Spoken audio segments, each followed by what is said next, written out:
breaking point, the Coalition chambers, the Stellar Coalition headquarters, orbited the neutral star system of Havona 7, a massive structure built over 3 centuries by 17 founding species. Inside the Grand Assembly Hall, representatives from 41 different civilizations gathered beneath a dome that displayed the living map of known space. Today, that map showed something terrifying. Purple zones spread across the outer territories like spilled ink, each one marking a world gone dark. Director Elena Vasquez stood in the human delegation pod, her fingers drumming against the railing. She had been standing here for 8 weeks. 8 weeks of meetings, proposals, counter-proposals, and subcommittees. 8 weeks while the Phantom Plague continued its silent march through populated worlds. The Phantom Plague did not kill quickly. It did not destroy with fire or violence. Instead, it simply made people stop. They would freeze mid-action, their minds trapped in an endless loop of the last thought they had. Within days, entire colonies would stand like living statues, unable to eat, drink, or care for themselves. Without intervention, they died of thirst within a week. 43 worlds had fallen silent. That was 400 million sentient beings trapped in their own minds, slowly dying while the Coalition debated proper procedure. The endless debate, Chancellor Vexter of the Kryn Dominion was speaking. The insectoid being's mandibles clicked as the translation system converted his language. We must establish a research framework before committing resources. The plague's origin remains unknown. Hasty action could spread contamination. Elena closed her eyes and counted her breaths. The Chancellor speaks wisdom, agreed Councillor Shemara, the Aquilian representative. The water-dwelling species appeared on screens as a shimmering form in a fluid-filled tank. My people propose a 3-phase study protocol. First, we gather samples from affected worlds. Second, we establish quarantine procedures. Third, we develop treatment strategies. This will require approximately 6 months of careful preparation. 6 months. Elena's hands clenched into fists. In 6 months, 100 more worlds could fall silent. With respect, she said, her voice cutting through the chamber. She had not been recognized to speak, but she no longer cared about protocol. We do not have 6 months. We do not have 6 weeks. People are dying right now while we discuss frameworks. The Assembly Arbiter, a crystalline entity named Harmonious Light, pulsed with disapproval. Director Vasquez, you have not been granted speaking privileges in this session. Then I am requesting them, Elena said flatly. There are 14 speakers ahead of you in the queue. How many of those 14 speakers will offer something other than another study proposal? Elena's voice rose. How many will actually suggest we do something? The chamber fell into uncomfortable silence. Speaking out of turn was a serious breach of Coalition etiquette. But Elena was past caring about etiquette. Harmonious Light pulsed several times, consulting internal protocols. You may speak, Director Vasquez, briefly. Helena stepped forward, her image projected large across the chamber floor. 8 weeks ago, the colony of New Terra went silent. Population, 7 million. We received their distress call, their plea for help, their desperate message that something was wrong. This coalition spent 4 days discussing which research team should be dispatched. By the time you reached a consensus, everyone on New Terra was dead. She pulled up footage on the main display. It showed the streets of New Terra's capital. Thousands of people stood frozen in place. A mother reaching for her child. A merchant in mid-transaction. A construction worker suspended in the act of welding. All of them trapped, aware but unable to move, slowly dying. Yesterday, 3 more worlds reported the first signs of the plague. Their governments are begging for help. And this morning's agenda shows that we will spend today's session discussing whether to form a special committee to review the research framework proposal. Elena's voice cracked with anger. A committee to review a proposal to eventually maybe start thinking about helping. Chancellor Vexter's carapace darkened with irritation. The director's emotion is understandable but impractical. The coalition operates through consensus. This prevents rash action that could worsen the crisis. Elena laughed bitterly. Taking 8 weeks to accomplish nothing is not careful. It's cowardice dressed up as caution. The chamber erupted in protests. Multiple species began speaking simultaneously, their translation systems creating a wall of noise. The arbiter pulsed rapidly, trying to restore order. The human proposal Elena waited for the chaos to subside. When she spoke again, her voice was calm but hard as steel. 3 weeks ago, Earth submitted an emergency action proposal. We offered to deploy our medical research teams to affected worlds. We offered our ships, our resources, our people. We asked for nothing in return except permission to act. That proposal has been sitting in committee for 21 days. The proposal had complications, said Minister Thale of the Centauran Protectorate. The cat-like being's tail swished with agitation. Allowing individual species to take unilateral action sets a dangerous precedent. The coalition exists to coordinate joint responses. The coalition exists to protect its member species, Elena countered. But right now it's protecting procedures instead of people. You're so afraid of setting precedents that you've forgotten why those precedents were created in the first place. Counselor Shemara's form rippled with concern. Director Vasquez, surely you understand our position. If every species acted independently during a crisis, there would be no coalition. There would only be chaos. Elena nodded slowly. I understand your position perfectly. You would rather watch millions die than risk the possibility that independent action might threaten your organizational structure. You value order over lives. That is not fair, Harmonious Light protested. We are simply being thorough. Elena repeated the word like a curse. While you're being thorough, children are dying. While you're being careful, families are watching their loved ones slowly starve to death, trapped in their own bodies. While you're following proper procedure, entire worlds are going silent. She reached into her jacket and pulled out her coalition credentials, the small disc that identified her as Earth's official representative. I came to this coalition because I believed in what it represented. Unity, cooperation. The idea that diverse species working together could solve any problem, but I was wrong about what that means here. Elena placed the credentials on the speaker's podium. Earth submitted its proposal to help because we believed in the coalition's mission. But I see now that this body has become so afraid of making mistakes that it has forgotten how to make decisions. You've become so focused on consensus that you've achieved paralysis. Chancellor Vexter stood, his massive form dominating his section. Director Vasquez, what are you saying? Elena looked up at the display showing the spreading purple zones. Each zone represented a world full of people who needed help, people who were dying while politicians debated. I'm saying that Earth is done waiting for permission to do what's right. I'm saying we're done watching people die while you form committees. I'm saying that if the Stellar Coalition will not stop the Phantom Plague, then humanity will. The chamber went deathly silent. You cannot, Minister Thale began. We can, Elena interrupted, and we will. Earth has medical teams ready to deploy. We have research facilities prepared to study the plague. We have ships ready to evacuate affected populations. The only thing that has stopped us is respect for coalition authority. But that respect has run out. She turned and began walking toward the exit. Behind her, the chamber erupted into chaos. Species shouted over each other. The arbiter pulsed so rapidly it looked like it might shatter. Multiple delegations demanded she be recalled, sanctioned, expelled. Elena did not look back. She walked out of the Grand Assembly Hall with her head high, leaving her credentials and her patients behind. The decision her aide, David Chen, waited outside with wide eyes. Director, what just happened? Elena kept walking toward their shuttle. Contact Earth Command. Earth Command. Tell them to initiate Operation Sunrise. Tell them the coalition had its chance. Now it's humanity's turn. But the coalition hasn't authorized. The coalition has had 8 weeks to authorize action. Millions have died waiting for them to decide. No more. Elena's voice was firm. Humanity tried it their way. Consensus, deliberation, proper procedure. All it got us was blood on our hands for waiting. Now we try it our way. What is our way? David asked as they boarded the shuttle. Elena looked back at the coalition headquarters one last time. Inside that massive structure, 41 species were probably still debating what to do about humanity's declaration. Let them debate. Our way is simple. We see people suffering, we help them.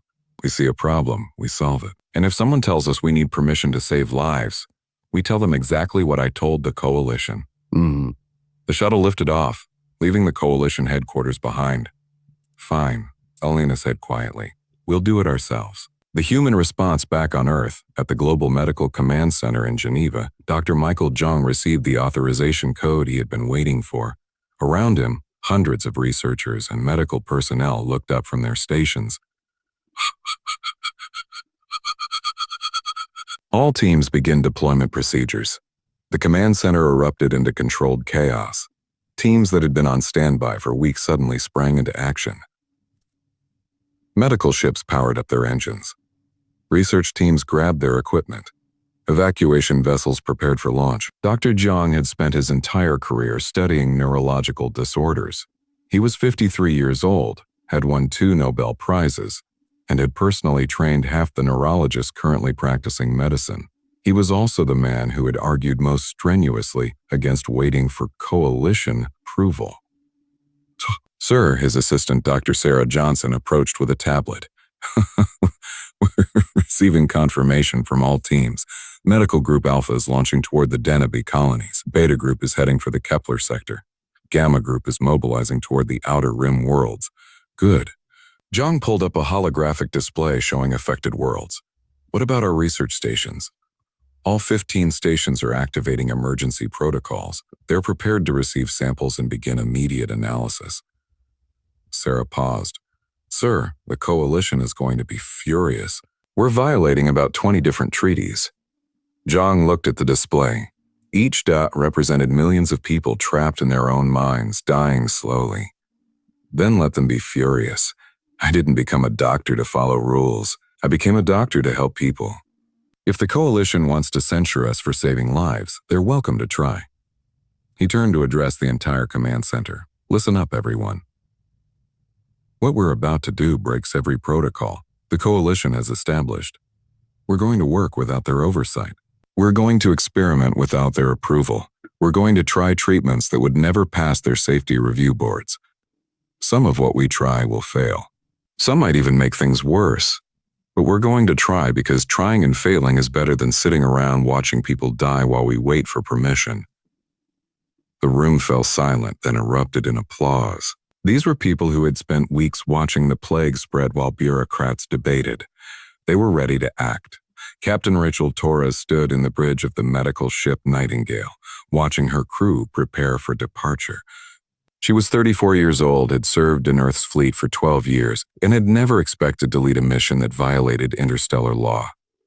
Captain, her first officer reported. All departments report ready. Medical teams are secured. Research equipment is loaded. We can launch on your command. Rachel looked at the star charts. Their destination was the colony world of Meridian, population 8 million. 3 days ago, they had reported the first cases of the Phantom Plague. The coalition's projected timeline for sending help was 6 weeks. Meridian didn't have 6 weeks. Take us out, Rachel ordered. Best possible speed, and Lieutenant? Yes, Captain. Prepare the medical teams. When we arrive, we're not going to wait for coalition permission to land. We're not going to wait for local authorities to process our credentials. We're going straight down and we're going to start helping people immediately. The lieutenant smiled. Understood, Captain. Operating under human protocols. Exactly, Rachel said as the Nightingale launched toward the stars. Fine, we'll do it ourselves. The human solution, the unconventional approach. Dr. Michael Zhang stood in the orbital research station Prometheus, staring at samples taken from the first plague victims. Around him, 32 of Earth's best neuroscientists worked at stations that the coalition would have declared completely unsafe. No protective committees. No review boards. No waiting periods. Just scientists doing what scientists do best. Experimenting. This is insane, Dr. Yuki Tanaka said, but she was smiling as she spoke. The Japanese neurologist had been frustrated for weeks watching coalition researchers follow protocol after protocol. We're running 12 different experimental treatments simultaneously. The coalition would have us test one treatment at a time, with 6-month gaps between trials. The coalition's approach is designed to be safe, Zhang replied, adjusting his microscope. But safety means nothing to dead people. We need answers now, not in 3 years after proper clinical trials. He looked at the sample under magnification. The plague was unlike anything he had seen before. It created a crystalline structure in the brain's neural pathways, essentially freezing electrical signals in place. The victim's last conscious thought would loop endlessly, preventing any new thoughts from forming. "It's beautiful, in a terrible way," murmured Dr. James Okoye from his station. The Nigerian biochemist was analyzing the chemical composition of the crystalline structure. "The precision is incredible. This isn't a natural phenomenon. This was designed." Zhang's head snapped up. "Designed? You're saying this is a weapon? Or a tool that became a weapon?" Okoye said, pulling up his analysis on the main screen. "Look at this molecular structure. It's too perfect, too efficient. Nature doesn't create something this specific. Someone engineered this." The implications hit the room like a shockwave. If the plague was artificial, that meant someone had created it. And if someone created it, they might know how to stop it. "We need to find the source," Zhang said immediately. "Dr. Tanaka, coordinate with Captain Torres. Tell her to look for any anomalies in the affected systems. Unusual ships, strange readings, anything that doesn't fit the pattern. Dr. Okoye, keep analyzing that structure. If it's artificial, it might have weaknesses we can exploit." Sarah Johnson appeared at his elbow. "Michael, the coalition is demanding we cease all operations. They've issued 14 formal protests in the last hour alone." "Noted," Zhang said without looking up from his work. "I'll file them with the others." "There are also messages from some coalition scientists, unofficial ones." Sarah's voice held a note of surprise. "They're asking for our research data. They want to know what we've discovered." Zhang smiled. "Send them everything. The coalition leadership might be useless, but their scientists are still scientists. They understand that politics shouldn't get in the way of saving lives." Captain Torres and the rescue the Nightingale dropped out of faster-than-light travel at the edge of the Meridian system. Captain Rachel Torres immediately scanned for coalition vessels. None. They were alone, which meant Meridian was alone. "Time to surface?" she asked. 42 minutes at maximum burn," her navigator replied. "Make it 30, Rachel ordered. "Engineering. I don't care if you have to duct tape the engines together. Those people down there don't have 42 minutes to spare." The ship shuddered as the engines pushed beyond their rated capacity. Coalition regulations would never allow this. Coalition regulations also wouldn't allow landing without proper authorization codes, security clearances, and a dozen other bureaucratic requirements. Rachel had thrown all those regulations out the airlock. "Captain, we're receiving a transmission from Meridian Surface Control," her communications officer reported. "They're asking for our authorization codes and mission parameters. Tell them we're a medical vessel from Earth, we're here to help, and we're landing whether they authorize us or not. If they have a problem with that, they can file a complaint after we save their people." The officer blinked in surprise, then grinned. "Yes, Captain, sending that exact message." Dr. Lisa Park, the Nightingale's chief medical officer, appeared on the bridge. She was Korean-American, 41 years old, and had spent the past 3 weeks assembling the most unorthodox medical team in human history. Neurologists, psychiatrists, emergency physicians, even a few specialists in experimental treatments that weren't technically legal yet. "Captain, my teams are ready," she reported. "We're prepared to begin treatment the moment we land."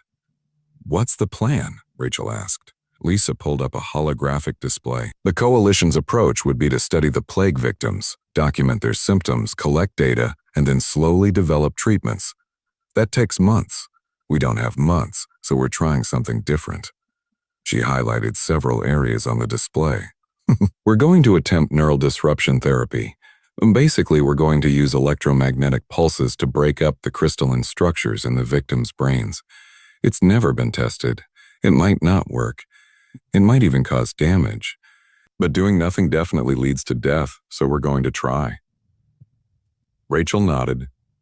This was the human approach. Try something, anything, even if it might fail. Because trying and failing was better than not trying at all. The Nightingale entered Meridian's atmosphere without authorization, without clearance, and without following any of the proper landing protocols. They set down on the capital city's central plaza, crushing a decorative fountain in the process. Rachel didn't wait for landing procedures to complete. She opened the cargo bay doors while the ship was still settling and watched her medical teams pour out like water from a dam. The treatment begins. Dr. Lisa Park ran through the streets of Meridian's capital, with her team following close behind. The city was a nightmare made real. Thousands of people stood frozen in the streets. Some had been frozen mid-step and had fallen over, lying on the ground unable to move. Others remained upright, locked in whatever position they had been in when the plague struck. A young Meridian male stood with his arms outstretched, holding what had once been a bouquet of flowers. Now the flowers were dead and dried, but his hand still clutched them tightly. His eyes were open, aware, watching everything but unable to react. "Set up triage stations here, and here," Lisa ordered, marking locations on her tablet. "Priority 1 is anyone who's been frozen for more than 4 days. They're the closest to death from dehydration. Priority 2 is recent infections. They have more time, but not much." Her team moved with practiced efficiency, setting up portable medical equipment throughout the plaza. Within minutes, they had converted the city center into an emergency treatment facility. Dr. Park, one of her nurses, called out, "Local authorities are demanding we stop. They say we don't have authorization to treat patients."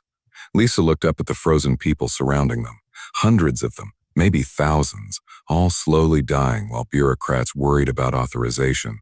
"Tell the local authorities that they can either help us or stay out of our way." "We're treating these people with or without permission." She approached the young male with the dead flowers. According to her scanner, he had been frozen for 6 days. His body was severely dehydrated. He had maybe hours left to live. "I'm Dr. Park," she said softly, even though she knew he couldn't respond. "I'm from Earth, and I'm going to try to help you.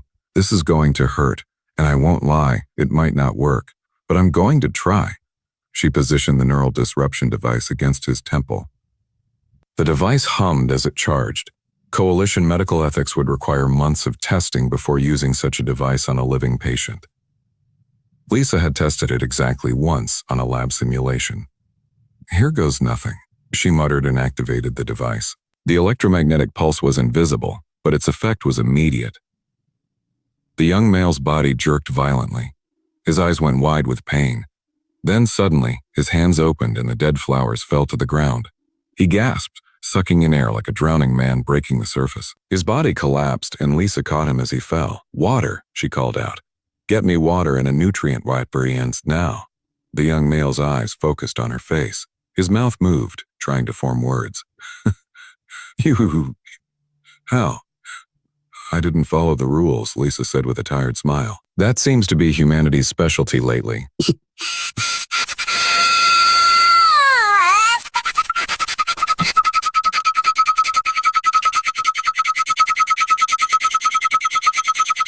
By ignoring every safety protocol, running multiple experiments simultaneously, and basically operating on the principle of try everything and see what works. His team had made more progress than the coalition's researchers had made in 8 weeks.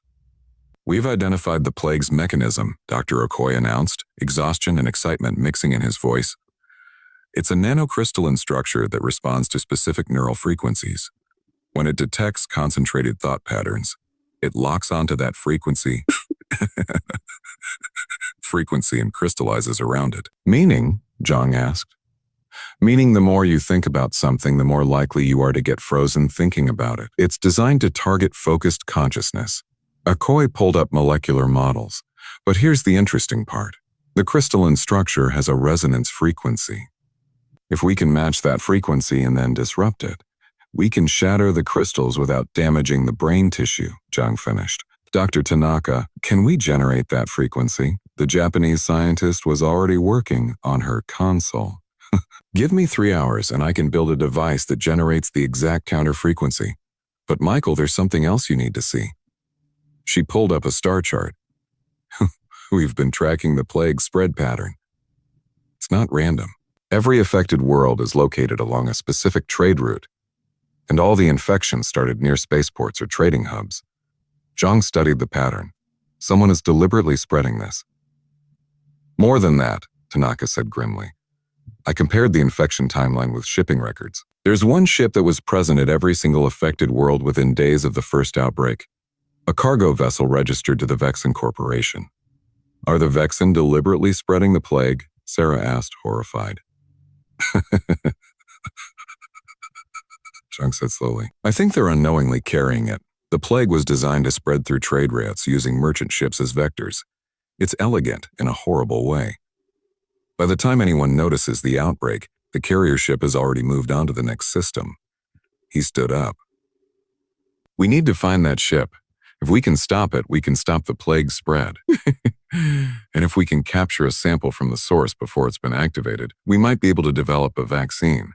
The coalition should handle that, Sarah said. Ship interdiction is a military matter. Zhang laughed without humor. The coalition would spend 6 weeks debating jurisdiction and proper procedure. By then, the ship will have infected 20 more worlds. No, we handle this ourselves. He opened a communication channel. Captain Torres, this is Dr. Zhang. I'm sending you coordinates for a Vexen cargo ship. I need you to intercept it, board it, and secure any cargo that might be connected to the plague. Rachel's voice came back immediately. Doctor, what you're describing is piracy. That's a serious crime under coalition law. I'm aware. Are you going to do it? There was a pause. Then Rachel laughed. Doctor, I've already violated about 40 coalition laws today. What's one more? Send me those coordinates. The interception of Vexen cargo ship Prosperity's Path was a standard merchant vessel, completely unremarkable in every way. Sorry, sir. It had no weapons beyond basic defensive systems. Its crew of 42 had no military training. They were simply traders, moving goods between systems, completely unaware that their cargo hold contained the source of the worst plague in galactic history. They were equally unaware that a human medical ship was currently approaching them at speeds that violated every safety regulation in known space. Target vessel. This is Captain Rachel Torres of the Earth vessel Nightingale. Rachel broadcast on all frequencies. Cut your engines and prepare to be boarded. This is a medical emergency. The response came back confused and frightened. Nightingale, this is Captain Vexner of Prosperity's Path. We have no medical emergency aboard. We're on a routine trade run. You have no authority to board us. Captain Vexner, I'm informing you that your ship is carrying a plague vector. You're spreading a disease that has killed millions. Cut your engines now. This is insane. We're not carrying any plague. I'm reporting this to coalition authorities. Go ahead and report it, Rachel said calmly. Meanwhile, I'm boarding your ship. You can make this easy or difficult, but it's happening either way. The Prosperity's Path tried to run. Their engines flared to life as they attempted to jump to faster than light speed. Rachel had anticipated this. The Nightingale fired a focused electromagnetic pulse that disabled the cargo ship's drive systems without causing permanent damage. That wasn't very cooperative, Rachel said. Boarding teams, you're cleared to go. Her security chief, Commander James Wu, led a team of 20 personnel across the gap between ships. They cut through the Prosperity's Path airlock using plasma torches, ignoring the merchant crew's protests. This is piracy, Captain Vexner shouted as Wu's team entered the bridge. This is an act of war. This is a medical quarantine, Wu replied calmly, and you're going to show us your cargo manifest. Now, the source in the cargo hold of Prosperity's Path, Dr. Zhang's remote team discovered the source of the plague. It was hidden inside sealed containers marked as medical supplies, which was grimly ironic. The containers held thousands of small metallic spheres, each one barely visible to the naked eye. These are aerosol dispersal devices, Dr. Okoye reported, his voice tight with anger. They're designed to release microscopic particles into the air. Every time the ship docks at a spaceport, some of these spheres activate and release the plague particles. The crew never even knew they were carrying them. Who put them there? Zhang demanded. The shipping records show they were loaded at a facility on the planet Sarthan, a medical research company called Neural Dynamics Incorporated. They're listed as a legitimate pharmaceutical manufacturer. Zhang's mind raced. A pharmaceutical company developing a plague that specifically targeted neural tissue. A plague that could only be stopped by the kind of aggressive, experimental treatment that the coalition would never approve. It's not a weapon, he said suddenly. It's a product. Everyone turned to look at him. Someone developed a plague that freezes people's minds, knowing that the coalition's slow, careful approach to treatment would fail. And then what? They planned to swoop in with a cure and charge whatever they wanted. Billions of people held hostage, forced to pay any price for the treatment. The silence on the communication channel confirmed his suspicion. Someone had turned mass murder into a business plan. "Dr. Zhang," Captain Torres said quietly, "what do we do?" Zhang looked at the spheres containing the plague source. In coalition jurisdiction, this would become evidence. It would be studied carefully, documented thoroughly, and locked away while bureaucrats debated proper procedure. The cure would take years to develop following approved protocols. "We take it," Zhang said. "All of it. We bring it back to Prometheus Station and we analyze it properly. Not carefully, not slowly, but properly. We figure out how it works, we develop a cure, and we make sure everyone who needs it can get it, for free." "The coalition will call this theft," Sarah warned. Zhang replied, "They can add it to their list of complaints. Right now, I don't care what they call it as long as it saves lives." The galactic shift news of humanity's actions spread through the galaxy faster than the plague had. Within days, every species in the coalition knew that Earth had violated dozens of laws, ignored countless regulations, and committed what some called acts of piracy. They also knew that humanity had saved 17 million lives in the process. Admiral Korvax of the Kryn Dominion stood in his private office, reviewing the tactical data from humanity's operations. As a military commander with 40 years of experience, he should have been appalled by their complete disregard for proper procedure. Instead, he was impressed. "They achieved in 2 weeks what we couldn't achieve in 2 months, he said to his aide. "They broke every rule we have, and they saved millions of lives doing it." "Should we condemn their actions, Admiral?" the aide asked. Korvax thought about the coalition's response to the plague. 8 weeks of debate, countless committees, 0 results. Then he thought about the human approach. No debates, no committees, just action. "No," he said finally. "We should learn from them." On the water world of Aquilon, Counselor Shemra watched footage of Dr. Park treating plague victims in the streets of Meridian. The human doctor had used experimental treatments without authorization, without safety trials, without any of the proper oversight. The treatment had worked. Thousands of people who would have died were now alive because a human doctor decided that rules were less important than lives. Shemra had been one of the strongest voices calling for caution and proper procedure. Now, watching the results of human recklessness, the counselor felt something that didn't translate well into human language. It was closest to shame, mixed with revelation. On the Kree homeworld, Hive speaker Vexler analyzed the data from a different angle. The Kree valued logic above all else, and the logic was clear. The coalition's careful approach had cost 400 million lives. Humanity's reckless approach had saved 17 million and was rapidly developing a cure that would save billions more. The mathematics were undeniable. Sometimes, apparently, recklessness was the logical choice. The resolution 3 weeks after Director Elena Vasquez walked out of the coalition assembly, she received a message requesting her return. When she arrived, the chamber was different. Representatives who had argued for endless caution now spoke with new urgency. Species that had condemned Earth's actions now quietly asked for copies of their research. Chancellor Vexter stood to address her. The massive insectoid being's carapace had lost some of its authoritative luster. Director Vasquez, the coalition acknowledges that Earth's unconventional approach has achieved remarkable results. We are prepared to officially authorize your operations. Elena smiled without warmth. We don't need your authorization, Chancellor. We never did. We acted because it was right, not because someone gave us permission. Nonetheless, harmonious light pulsed. The coalition wishes to establish new emergency protocols that allow for rapid response in crisis situations. We would value Earth's input in developing these protocols. In other words, Elena said, you want us to teach you how to act like humans when the situation demands it. The chamber went quiet. Then, surprisingly, Counselor Shimura spoke up. Yes, that is exactly what we're asking. We have seen that our careful approach, while generally wise, can become paralysis in extreme circumstances.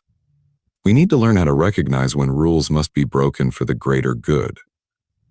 Elena looked around the chamber. She saw embarrassment on some faces, respect on others, and on a few, genuine hope. Here's what humanity has learned, she said. Rules exist to protect people. Procedures exist to prevent mistakes. Organizations exist to coordinate action. But when those rules, procedures, and organizations stop protecting people and start protecting themselves, they become the problem instead of the solution. She walked to the center of the chamber.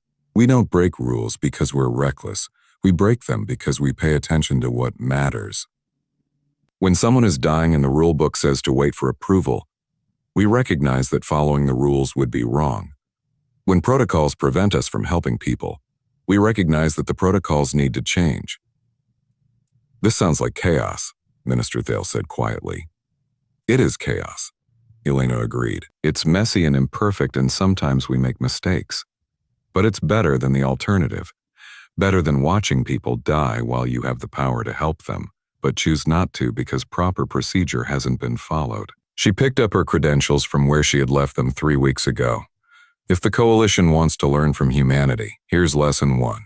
When you see someone who needs help, you help them. You don't form a committee to study whether helping is appropriate. You don't debate the philosophical implications of intervention. You see the problem and you fix it. And if someone tells you to wait for permission, you tell them exactly what I told you. Fine, Elena said, looking directly at each delegation in turn. We'll do it ourselves. The new normal 6 months later, the phantom plague had been completely eradicated.